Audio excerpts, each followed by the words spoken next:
Major developments coming out of the Middle East. The United States has just escalated the existing war in the Middle East and brought the world to the brink of world war. This is ugly and this is going to be unprecedented. The US, with possible conjunctions of Mossad, have assassinated Major Qasem Soleimani, the commander of the Iranian Revolutionary Guard and Quds forces. Photo evidence as well as Iraqi state television have both confirmed that this was carried out via drone attack at the Baghdad International Airport as the general was departing from the airport. Recently, the United States has also released video footage of the drone attack.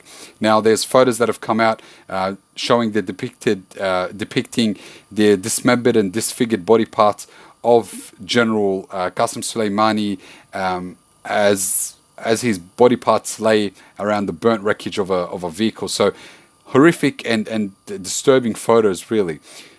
I'm going to attempt to provide you with an unfiltered explanation of these events and their causes. So prior to the assassination of Major Qasem Soleimani, there were major protests in front of the American embassy in Iraq, which is also the largest and the most expensive embassy in the world. Its size is comparable to that of Vatican City itself. So this isn't a normal embassy. This is basically a fortified city within Iraq's capital city. So protests erupted in front of the American embassy in response to an earlier American-led assassination of members of the Popular Mobilization Forces of Iraq. These forces are generally made up of volunteers and recruits that joined the battle against ISIS during the terrorist organization's takeover of Mosul in June of 2014. The People's Mobilization Forces, also known as the PMF, were formed by the Iraqi government in June 2014. However, it was spearheaded by the country's top Shia cleric, Sayyid Ali Sistani, where he established a non-sectarian fatwa or an Islamic decree on the sufficiency of jihad. This was aimed at stopping the expansion of ISIS throughout the country. By the June 15th, 2014, reports claimed that there was upwards of 2 million active volunteers that joined the fight against ISIS. 2 million volunteers within a couple of days joined the fight against ISIS. By 2017, the PMF had restructured itself as a special forces division that is separate to the Iraqi army, and now this is widely known to get its funding and tactical support from Iran. So, for the most part, this is a popular mobilization unit. It was a popular push by the youth of the country or the able-bodied of the country to resist ISIS. However, they have been widely supported by Iran. Now, minor clashes have occurred between the PMF and the US, and they've been occurring ever since the foundation of the PMF. However, these are rarely reported on. They don't surface on the media that often. Nonetheless, in response to the recent assassination of the PMF fighters, protests broke out throughout the capital of Iraq, demanding the US leave Iraq and shut its embassy. The US has reacted by pressuring the Iraqi government to control protests, putting them in a quagmire. Now, the Iraqi government has been ineffective at controlling the protests simply because it does not want to place itself in a vulnerable position with its population. The Iraqi government has experienced month-long countrywide protests. The Iraqi population has protested government corruption, government ineffectiveness, and poor living standards. So for the most part, the Iraqi government has been put under a lot of pressure, and now they've been informed by the US that they must act. Now, the Iraqi government did deploy troops to basically surround the American embassy, but the troops have just been there for show. They haven't really done much in stopping or curbing the protests at all, simply because they do not want to get involved. So it's a very interesting and sticky situation. The United States was forced to respond via intimidation with the use of Black Hawk helicopters. They flew them on low altitude throughout Iraq, Baghdad city. They've even hovered them over the Iranian embassy, and they've they've fired warning flares. Recent reports have claimed that they've reinforced the embassy with troops from Kuwait. They've redeployed troops from Kuwait and are now willing and ready to use live fire and deadly force to stop those protesters from expelling diplomats from their embassy, or basically to lose the embassy in general to the protesters. As wild as this sounds, this is not the first time that the United States experiences such upheaval in the Middle East. This scenario has occurred several times in recent years. The US embassies in Iran, in Libya, in Lebanon, in Syria, and Yemen have all been attacked and in most cases have ceased operation. The Iraqi embassy protests are likely to flare out of control following the assassination of this high-ranking Iranian official. This has added fuel to fire. Qasem Soleimani is a major Iranian official. He is a high-ranking strategic mind in the Iranian Special Tactical Forces.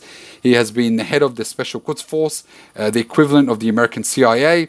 He has been the head of the Special Quds Force and operated for the basically operated as a tactical leader for the past 20 years. He's played a major role in many conflicts. For instance, post 9/11, he worked with the United States to combat and topple the Taliban. Since then, he has been a strategic asset to the Iranian push to control the spread of ISIS in Syria and Iraq. On many occasions, he has been pictured with high-ranking officials in the Iranian and Lebanese resistance factions, and even seen pictured with the supreme leader of Iran, Sayyid Ali Khamenei, as well as the head of Hezbollah, Sayyid Hassan Nasrallah. He is someone who is like a brother to the leadership of Iran.